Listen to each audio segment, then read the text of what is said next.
Good afternoon, everybody, and welcome to another edition of the Indy's Trusted Servant Show on InspireSmall.biz. With yours truly, Danny O'Malia, Indy's Trusted Servant. What's Indy's Trusted Servant? Well, I do customer service training and keynote speaking about customer service and organizational culture.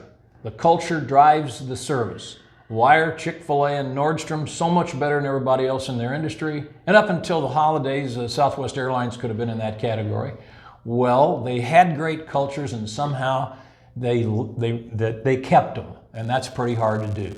So, if you're interested in my customers, where did I learn all of that? At the hand of the master, my late father, Joel O'Malia. Both at O'Malia Food Markets, but even before then, when I was 9 and 10 years old, and he owned a little grocery store in Broad Ripple where the Vanguard bar is, with about 5 or 6 employees and 1 cash register, and he lost that store. One of the 5 or 6 employees was a 9 or 10-year-old kid. 10 years later, he came back and successfully launched O'Malia Food Markets with 9 stores and 950 employees. And one of the things I learned was never, ever, ever give up. If you'd like to know more about my customer service training and keynoting, give me a call at 317-413-9062 or email me at dannyomalia@email.com. What's the Indy's Trusted Servant Show on InspireSmall.biz? I like to describe it as lively local small biz and community talk where you can feel the pulse of Indy. And my guest today is my friend LK Shinneman, and he's here to talk about his Knights of Columbus Council up in Carmel, and they're raising money for 3 wonderful not-for-profits, the O'Connor House, the Women's Care Center, and the Gabriel Project. Now, I know a lot about the O'Connor House and the Women's Care Center. I've had them on my radio shows. I've written about them in the magazine that I write for. But I don't know about the Gabriel Project, so I'm looking forward to learning about that. LK, welcome to the show. Thanks, Danny. Good to have you. Give everybody a little LK Shinneman life story and how you got into doing all of this. Well, I'm pretty sure I was born a salesman. Okay, where? In Peru, Indiana, St. Charles Hospital. The circus capital of the world. Yes. Right? Everybody said that's why I'm a clown. No, I was... you want to look up at the camera? I'm sorry. I was born in Peru, Indiana. I'm pretty sure I was born to be a salesman because I was probably selling the doctor something the day I was born. I'm pretty sure I know what it was. It was a spot in the nursery right next to the girl in pink. And I've been selling ever since. Now, you didn't marry that girl in pink, did you? No. Okay, I'm not sure that I did, but I know I did a heck of a sales job in marrying the girl that I am married to, which is my wife, Annie. We've been married 51 years. Congrats. We were married February 19th, 1972, and our first son was born December 26th, 1972. He just turned 50 years old. And we have 3 sons, Jamie, Danny, and Nathan.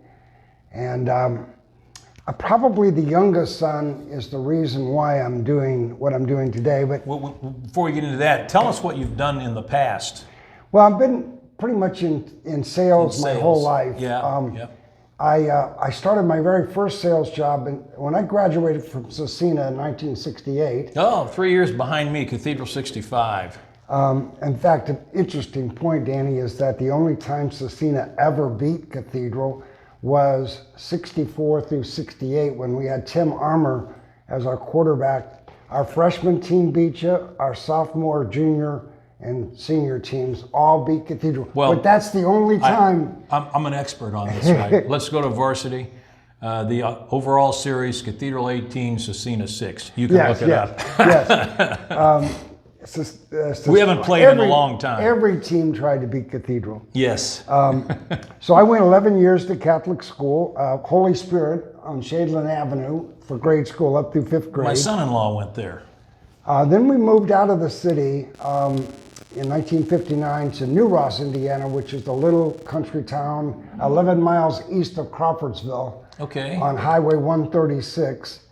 And so from 6th grade through high school, I lived on a farm, if you will. My dad always wanted to have a farm. It was a 28-acre acreage. Did you go to Crawfordsville High School? Well, no, Crawfordsville.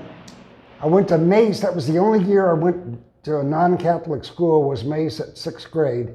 But then St. Bernard's had 7th and 8th grade in Crawfordsville. In Crawfordsville, okay. But my mother worked at RCA in Indianapolis on Sherman Street, the Sherman Street plant. So she would bring you in So to we Cecina. went to Cecina There- because... From Crawfordsville.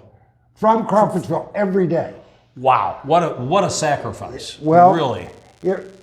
For her, Yes. I felt the most abused child in the world because I had to get up and milk 2 cows in the morning and feed the horses and water everything. And so my day started at 4:30 in the morning. We'd get in the car at 6. We'd get to Indianapolis at 7. School started about 8:20, so I had an hour and a half to get in trouble. You do your homework. Yes, exactly. That's when I was doing my homework too, by the way. So at any rate, went through high school. I decided that I really didn't want to go off to college. I asked my dad, who'd been a salesman his whole life, I said, is there anything that college can teach me about sales? And he said, no. He says, all you can do is go out and do it. So my first job was selling Kirby sweepers door to door. Oh, is that right? That's as tough a job as you can get. Are you an Andy Griffith fan? I am. Do you remember where and Barney quit the force again, and he's trying to sell sweepers, and he can't sell them at all, right? Well, that's a tough job. It was another job that I had early on was it drove me into being an entrepreneur. When I was 18, I graduated from Cecina. I was supposed to go off into the Navy because I was drafted. Vietnam, yes, sirree. And my brother-in-law lived up in Grand Island, New York, which is near Buffalo. And he said, why don't you come up? I'll give you $125 a week to be in the landscaping business with me, cut grass.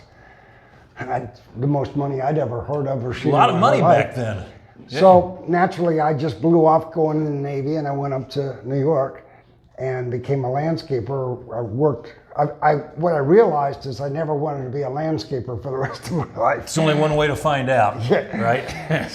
But I did try it. When I got back home to Indiana, my first business I ever started was with a Jewish roommate. I'm Catholic. He was Jewish. His name was Jerome Rubenstein. Mine's Lawrence Shinneman, or LK Shinneman. So he would go talk to all his rich Jewish friends, family people, and they'd say, oh, for a couple of good Jewish boys, no problem, do the job. I didn't bother to tell them I was Catholic. So that was my first business. I ended up going off into the insurance business because my dad was in the insurance business. I went to work for Western and Southern Life Insurance out of Cincinnati. Yep, know them well. I worked for them for about 6 years and then 3 years at Prudential. I realized that insurance really wasn't my game either. You were going to have to log 20 to 30 years before you really reap the benefits of what you were doing. And you worked nights and weekends all the time. Yep. So I decided really what I wanted to do was be an entrepreneur, sell just advertising for myself. I went to work for a publishing company that was in the IBM mainframe software advertising. He had a directory. And then I went from there to an ad agency that specialized in high-tech companies. And the reason why that was successful for me is because these programmers don't talk the same language that we talk. They sure don't. They couldn't spell marketing, let alone do it. A lot of agencies knew how to sell pantyhose, but they didn't know how to sell software or hardware, computer stuff. So that we became a specialty in that. I got a partner in Virginia. We moved to Washington, D.C. Had a partner for about 3 years. And then I moved back to Indianapolis, got back into the publishing business. Again, IBM mainframe. I had a business reply postcard deck that was all advertising. I made about $35,000 per mailing, and I did 4 mailings a year. and I was very successful for 7 or 8 years. Then I thought I knew what I was doing, Danny, so I launched my own magazine, Okay. which was not successful. Well, it happens. My dad struck out on his first store, so. So I've had an up and down. In fact, I've probably crashed and burned more businesses than most people have started. I did mention to you earlier, but I'll mention it now, that I still play basketball Monday, Wednesdays, and Fridays at 5 a.m. That's awesome. at your father's namesake gym at Lady of Mount Carmel. And I've been doing that now for about 12, 15 years. Unfortunately, I'm on injured reserve right now. Knee replacement time. Yeah, well, no, I tore my anterior and lateral ligament in my leg 35 years ago trying to play soccer. And I finally got an MRI, and I have a stress fracture in my left leg, and I don't have an ACL anymore. But I've been playing basketball with a brace for I don't know how many years, and I don't even have an ACL. So that's kind of interesting. Well, we better get into Yeah, what we we're get doing into here. Yeah. So you have you been in the Knights of Columbus a long time? I have.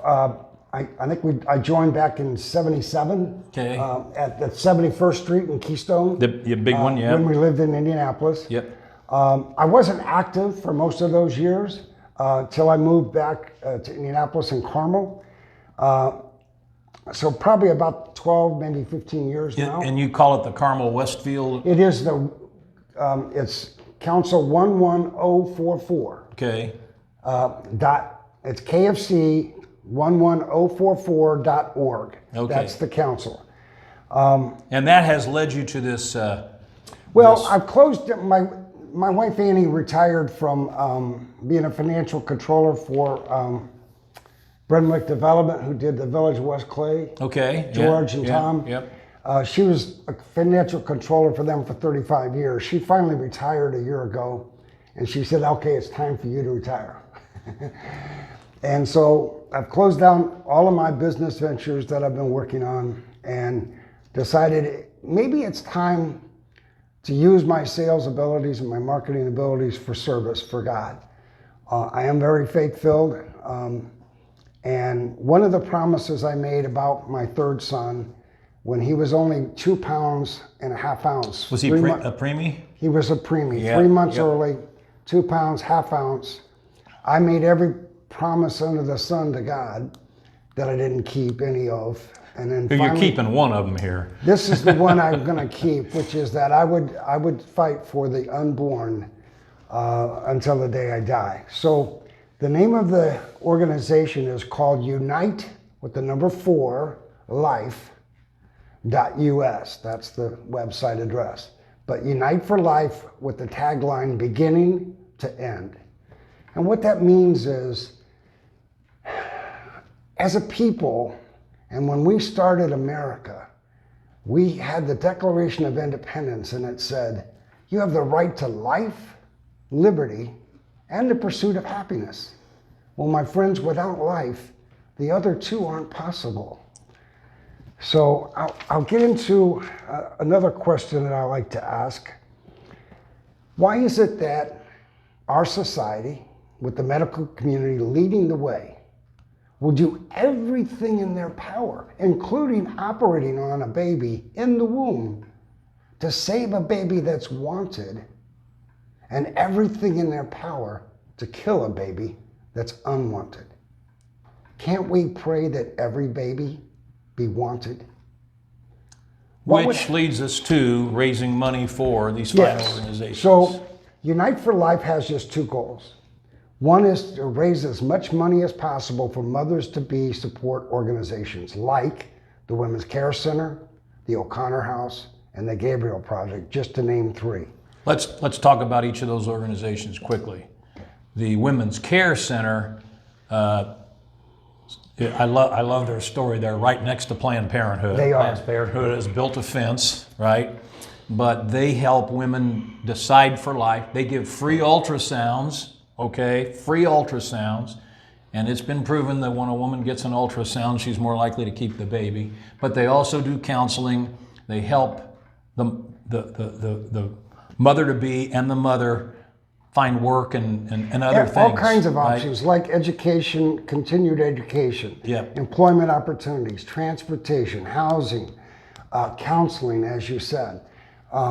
To take her from someone who's completely abandoned and doesn't know what to do to someone who has other A options. support group, Yes. sort of. Yeah. To have yeah. other options. Now, And then the O'Connor House is for pregnant women who are going to have their baby, and if they have an older sibling that's not too old, they can live there correct. up to, I think it's 18 months after the baby's born, Yes. and they do the same kind of things. This is a woman that's already decided to have the baby and is having the baby. The Women's Care Center is at 86th and Georgetown. Somewhere now, yes. Yep, and the O'Connor House is up by Our Lady of Mount Carmel on 146th Street. Okay, wonderful organizations. And then, I don't know about this Gabriel Project. Enlighten me about that. I'll be honest with you, Danny, I'm not that well versed about the Gabriel Project either, except that they're very similar to the O'Connor House. They have bought a property. Oh, they don't have a place yet. No, they just bought a property, but they have been offering the services that the Women's Care Center offers, the O'Connor House offers. It's all about not just saying, hey, we want you to have the baby, but to offer you solutions and opportunities to make your life better if you have the baby. And maybe you want to keep the baby, maybe you want to put the baby up for adoption. Which is a great option. Yeah, either one is, but life is the option here. Life versus death. That's what we're really talking about, Danny. And we are a culture of death. Unfortunately, we've become a culture of death. Yep. And America has always led the way in human rights and, treating other people as you'd want to be treated. That's all we have to do. Exactly. Now, as I said before, would it be okay if I came up to you at any age, from the time you started till the time you take your last breath, and say, Danny, I'm sorry, you're of no use to us anymore. We're going to end your life. And by the way, I'm going to break you up into pieces and sell your parts. Would that be okay? No. Okay. That's what abortion is. It is the ending of a life, and unbelievably using that. And you've just described it, a very painful ending as Yes. well. So that's the goal. Now, to talk about how people can help. How do they get involved? You're having a fundraiser, right? Well, it's a continuous fundraiser. It's a never Never ending ending, fundraiser. yes. It started with this apparel. I'm wearing the polo shirt. I also have a design which, instead of the heart and the Unite4Life, it's a flag and Unite4Life. The guys tend to like the flag, the girls tend to like the heart. I offer either one. I offer a women's polo and a men's polo. You can go to unite4life.us/store. Don't forget it, the 4 is a 4. Yes, Yes. it's a 4. And /store, and you'll immediately see all the polos. You can also directly donate without buying an apparel, without buying a hat, without buying a shirt, and just donate, and we'll take that money and it goes directly to these 3 organizations, the O'Connor House, the Women's Care Center, and the Gabriel Project. Now, our Knights of Columbus Council in Carmel, Westfield is welcoming other organizations. So this list is going to grow more than these 3. Okay. The goal is to help all or as many mother-to-be organizations as we possibly can. Because since Roe was flipped, the most important thing we need now is for them to have other options than to drive to another state and kill their baby. Absolutely. And the Women's Care Center. I know I belong to the Catholic Business Exchange. You ever been to the Catholic Business Yes, Exchange? I It's a have. great organization. Once a year, we have a drive where we bring diapers in, or wipes, or that kind of stuff. All that goes to the Women's Care Center. They are taking care of these women, all these organizations, Yes. while they're pregnant. But if and it can be done. And there are other organizations. There are churches doing things. That's really my goal, Danny, is the reason I went with the slogan Unite4Life is Let's all the pro-life organizations all get on board with telling our country and wearing our flag and saying, come on people, let's unite for life, not death. Let's agree that life is the most important thing we have and everyone's life is important. Give us that website one more time, and an email address. It's just the initials LK at unite with the number 4 life.us/store if you want to go to the store. If you go to the website, you'll see something interesting, Danny. Myself and you know who Rex Run is at Our Lady Oh, Mount sure, Carmel, yeah. have He's the rewritten. choir director at Lady Mount Carmel. We've rewritten the words to "Oh Beautiful America," America the Beautiful, Okay. and it's pro-life words. Check it out. I will. On the I website. will. We're great. Okay. LK Shinneman with the Carmel Westfield Knights of Knights of Columbus. Columbus and helping out the O'Connor Center, Women's Care Center, and the Gabriel Project. Yes. Thanks for being our guest today. Next week, one of my clients, John DeLucia with Citizen State Bank. He calls himself the Hoosier Banker. And I do business with him and he does business with me, and he's a great guy. So we'll talk about this whole banking situation and a little bit about Citizen State Bank, which is a great bank. So see you all next week and have a good week.